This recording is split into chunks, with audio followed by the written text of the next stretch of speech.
Les possibles du lundi, c'est un peu comme mes stories caféinées du matin, une ouverture heureuse, joyeuse, une petite intention déposée pour vous pour bien commencer la semaine.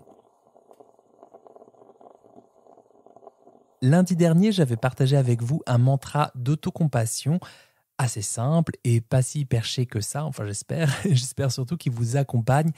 Pour aujourd'hui, je voudrais que vous portiez votre attention 2 minutes sur un point cette semaine, à savoir, c'était quand la dernière fois que vous avez éprouvé une émotion gustative intense?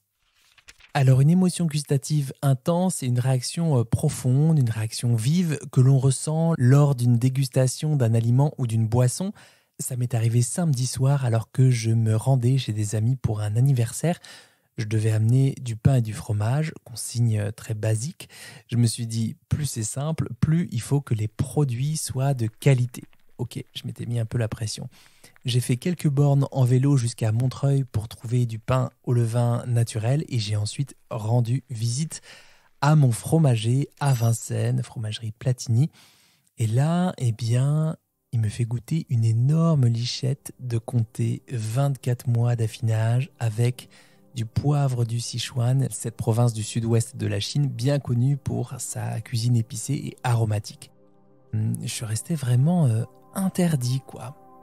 Quelque chose d'extrêmement fruité en bouche, il y avait du gras, il y avait de l'amertume, il y avait aussi une texture fondante et granuleuse. Merci aux petits cristaux de tyrosine, un des acides aminés qui peut se cristalliser pendant la maturation du fromage.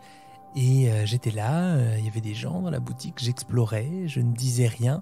J'avais même un grain de poivre coincé sur le bout de la langue qui est resté pour diffuser une sorte de courant électrique. C'était ni agréable ni désagréable, juste cette petite pulsation relevée, ardente, présente.